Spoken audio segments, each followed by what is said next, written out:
자, 첫 번째 선 한번 가보도록 하겠습니다. 댓글 컨텐츠고, 영상 제목. 서민들한테 가장 중요한 건 내가 소중히 번 돈을 잃지 않는 것이다. 라는 영상에 달린 댓글입니다. 여러분, 서민의 뜻을 정확하게 알고 있는 분도 있습니까? 서민. 사전적으로 서민의 뜻은 뭐냐 하면, 신분이나, 벼슬의 어떤 특권을 가지지 못한 중류 이하의 삶을 사는 일반 사람들이 이제 서민을 지칭합니다. 사전적 정의로 그렇게 나와 있습니다. 근데 그런 사람이 대한민국의 절대 다수예요. 제가 뭐 늘상 얘기하는데 뭐 제 방송을 보시는 분들 중에 돈 많은 분들 그렇게 많지는 않을 겁니다. 대부분 보통 사람. 그래서 전 보통 사람의 눈높이에 맞게 얘기하려고 그래요. 사실 뭐 대한민국 경제 뭐 나라 걱정하시는 분들 많은데 제가 봤을 때 서민들은 본인 자신 걱정해야 돼요. 본인 먹고 사는 거, 본인 일자리 걱정해야 됩니다. 기업 걱정할 게 아닙니다. 왜냐하면 지금 뭐 경제가 안 좋은데 기업들 문제보다 개인의 문제가 더 커요. 일단 서민들 돈이 없어요. 모아놓은 돈이 없습니다. 자산이 없어요. 빚만 있는 경우도 많습니다. 문제는 빚을 못 갚습니다. 빚이 졌으면 갚아야 되는데 점점 못 갚고 있어요. 우리나라의 지금 경제지표 이제 그런 수치 같은 거 보면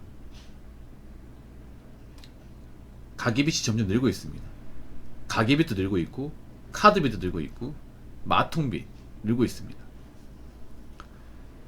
아니 우리가 빚이 졌으면 갚아야 되는데 점점 못 갚고 있어요. 대출 연체 비중이 점점 높아지고 있습니다. 제때 내야 되는 돈을 못 내는 거죠. 물론 개인만의 사정은 분명히 있겠지만 점점 빚 때문에 고통받는 분들 많이 생깁니다. 그래서 뭐 요즘에 회생법원 가보면 개인회생하겠다, 파산하겠다는 분들 많아요. 그 왜 그러겠어요? 자기가 빚이 졌는데 못 갚으니까.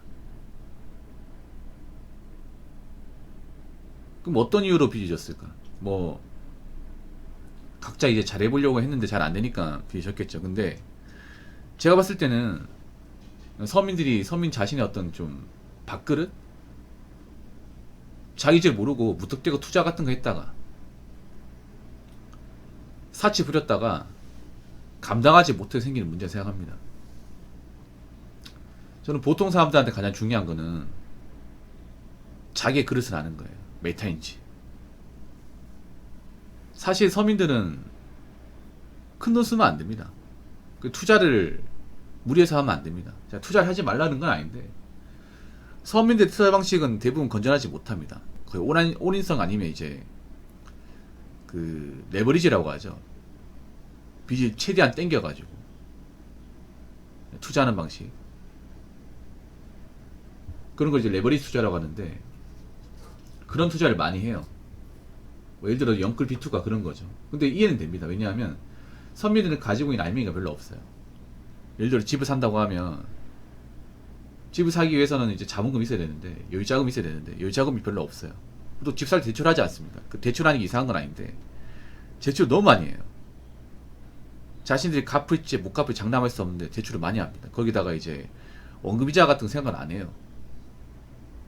일단 사고 오자 마인드야. 그래서 뭐 아파트 가격 6억이다 그러면 가지고 있는 돈이 뭐 1억도 없는데 대출을 한 4억씩 받아요. 4, 5억씩 받아가지고 그렇게 해서 뭐 집을 어떻게 들어가는데, 문제는 매달 나오는 원금이자 감당할 수 있겠습니까? 보통 주담대로 30년인데 한창 연금을 일할 때 그런 사람이 많았죠. 아마 매달 원금이자 내기 힘들 겁니다. 지금 이자 많이 올라가지고. 여기서 좀 더 올라가면 버티기 힘들 거예요. 대출이자만 월 100몇십만원 내는 지인도 있더라고. 그 정도면 적게 내는 겁니다. 그 정도면 적게 내는 거예요, 선배님. 그 정도면 엄청 많이 낸다고 볼 수는 없어요. 물론 그것도 큰 돈이지만. 그러니까 지금 이자가 많이 올랐어요. 연끌금 한창 일어날 때는 이자가 약했거든요. 근데 지금 이자가 많이 올랐죠. 이 정도로 오를 걸 예상하지 못한 분들이 너무 많아. 근데 문제는 이제 이자만 오른 게 아니라 그 사이에 물가도 많이 올랐잖아요. 공과금이나 식료품비 이런 게 많이 올랐단 말이에요. 이런 거 예상을 못하고 대출 받았다가 막상 이걸 갚으려고 하는 게 힘들어요. 이게 거기다 경기도 안 좋으니까 집을 내놔도 쉽게 사가는 분이 별로 없다 보니까.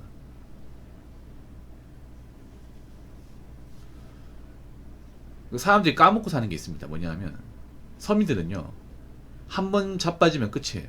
한 번 넘어지면 끝입니다. 그래서 뭔가 이제 투자나 집을 살 때 신중해야 되거든요. 이게 한 번 잘못되면 한 번 엎어지면 끝이에요. 뒤가 없습니다. 근데 너무 극단적이었어요. 뭐 부동산을 사든 아니면 투자 같은 걸 하든 너무 극단적이야. 뭐 아니면 도였어요. 연끌이 비투 둘 다 뭐 아니면 도지 않습니까? 잘 되면 좋지만 안 되면 골로 가잖아요. 근데 실제로 잘 되는 사람이 별로 없어요. 서민들 투자가 잘 되는 케이스가 대부분은 잘 안 됩니다. 근데 너도 나도 어디 홀린 사람 마냥 다 뛰어들었죠. 그러다가 지금 이제 감당 못 해가지고 뺏기 드는 사람들 좀 생기지 않습니까? 좀 연끌 심하신 분은 원금이자로만 한 300 이상? 서울 쪽 같은 게 한 400? 뭐 그 정도 된다 하더라고요. 말이 좋아 400이 좀 생각해봐. 숨만 쉬고 400 나가면 부담 장난 아니겠죠. 거기가 다른 것도 많이 나가는데. 그렇다고 내가 지금 다닌 직장을 꾸준하게 다닌다는 보장도 없고요. 경기가 안 좋으면 어떻게 돼요? 경기가 안 좋으면 고용이 불안합니다. 뭐 공무원분들 그나마 낫겠지만 사기업 같은 경우에는 이제 회사가 이제 좀 경기가 안 좋으면 직원 내보내요. 희망퇴직이라 하죠. 지금 많은 기업이 희망퇴직하고 있습니다. 대기업은. 그럼 어떻게든 버텨야 되는데 이 버티는 게 쉽지가 않죠. 그래서 저는 사람들이 좀 기본을 모르고 있다고 생각을 해요. 서민들은 가지고 있는 것도 없고 비빌 언덕도 없어요. 그러면 내가 가지고 있는 거라도 잘 지켜야 되는데 그런 것도 너무 관가 있습니다.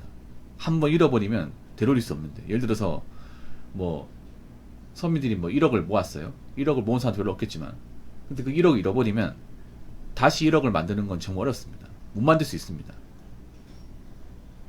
자꾸 사람들이 뭐 투자해서 부자 되자, 한방 제대로 투자해서 올라가야 된다 이런 마인드만 있지, 투자 잘못해서 내려가면 자빠지면 손해보면 그런 건 생각은 안 해요.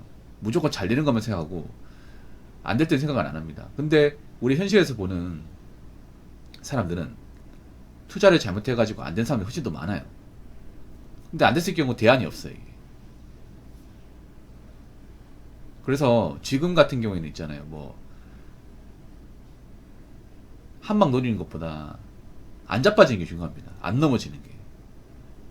여러분 가지고 있는 돈을 잘 지키는 게 중요해요. 한 번 날리면 답 없습니다, 여러분. 여러분 지금 모아놓은 돈 만약에 잃는다 생각해봐. 다시 모을 자신 있어요? 그동안 모으기 힘들었잖아요. 이거 없이 살 자신 있습니까? 없습니다, 여러분. 그러니까 괜히 있잖아요, 여행 같은 거 바라지 마시고 그냥 가지고 있는 돈 관리 잘 하시고요.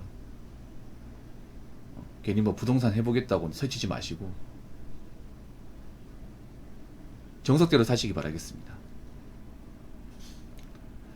자, 댓글 한번 읽어보도록 하겠습니다. 환율 오르죠. 유가 오르죠. 물가가 내릴까요? 금리가 내려갈까요? 씀씀이 줄이고 현금 모으세요. 장기 불황에 생존이 우선한 시기가 점점 다가오는 거 못 느끼세요? 대비하세요.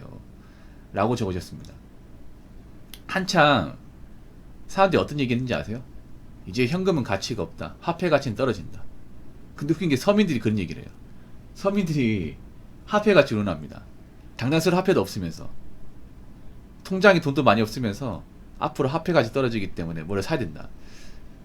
이런 말들이 좀 있었거든요. 근데 그런 말들이 요즘엔 싹 들어갔습니다. 아니, 그 말 하신 분도 어디 갔습니까? 분명히 있었거든요. 많았습니다. 아니, 서민들이 가지고 있는 돈이 얼마 없잖아요. 굴리고 있는 돈도 얼마 안 되는데 그런 사람들이 화폐 가치를 따지고 있습니다. 경제가 안 좋으면 현금이 귀해지는 거 아니야? 쓸 돈이 없어지는 거 아니에요. 아니, 설령 내가 뭐 부동산을 가지고 있다 쳐. 근데 당장 내가 뭐 내야 되는 돈이 부족해요. 그럼 돈을 어떻게 마련합니까? 앞으로 대출 규제 같은 건 좀 심해지는데, 그렇다고 뭐 집을 내가 내놓는다고 해서 바로 팔립니까? 요즘에 부동산 잘 안 됩니다. 잘 안 나갑니다, 여러분. 몇 달째 아파트 내놔도 구경하겠다는 사람 한 명도 없어요. 거래가 잘 안 돼요. 그래서 아파트 거래로 먹고 사는 부동산 사무실도 많이 폐업을 했습니다. 거래가 안 되니까. 그 부동산 이제 공인중개사분들도 자영업자입니다. 그분들도 이제 거래해가지고 중개 수수료 먹고 사는데 거래가 안 되잖아, 이게. 거래가 안 되는데 그 부동산 월세 어떻게 냅니까? 맞잖아요. 그분들도 땅 파서 장사하는 게 아니잖아요. 아무튼 경제가 안 좋으면요, 가장 중요한 게 뭐냐면 돈 많은 사람한테 피해보는 게 아니라 가진 거 없는 사람 피해봅니다. 그럼 대한민국에서 별로 이제 가진 것도 없고 비빌한 것도 없는 사람이 누군지 한번 생각해보세요. 지금 제가 봤을 때 대한민국의 가장 큰 문제는 서민들이 빚을 많이 졌다는 거, 이 빚을 당장 극복하기 힘들다는 거. 근데 지금 상황이 안 좋다는 거. 물가가 올라갈 가능성 크고 양질 일자리가 감소할 가능성 크고. 그럼 어떻게 되겠어요? 뭔가 좀 감당하기 힘든 사람들, 버티기 힘든 사람들, 한계에 봉착하는 사람들 많이 생깁니다. 근데 그 사람이 누굴까요? 가진 사람일까요? 서민일까요? 서민입니다. 그래서 우리는 타인을 걱정할 게 아니라 우리 자신부터 걱정해야 돼. 지금 발등에 불 떨어진 사람도 많아요. 근데 누가 누굴 걱정합니까? 그래서 지금은요, 사치 부릴 때 아닙니다. 서민들 사치 부리면 안 됩니다. 너무 서민들이 자기 죄 모르고 살았습니다. 서민들이 무슨 여행입니까? 무슨 좋은 차입니까? 언제부터 좋은 차 몰았다고. 능력도 안 되면서, 감당도 안 되면서 할부로 사면 능력이야? 서민들 할부 같은 거 하면 안 돼. 어떻게 감당하려고.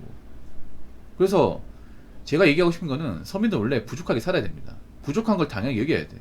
근데 서민들이 자신들의 부분을 까먹고 남들한테 대출 받으니까 대출이 쉬운 줄 압니다. 대출 뭐가 쉽습니까? 겪어보세요. 그동안 대출 받아서 할부로 냈던 것들 앞으로 감당할 수 있는지. 감당 못한 분도 많아집니다. 그러니까 능력껏 사세요. 능력껏. 주제껏. 남들 한다고 따라하지 마시고, 남들 여행 간다고 따라가지 마시고요. 무슨 말인지 아시겠죠? 자, 이상으로 첫 번째 썰 마치도록 하겠습니다.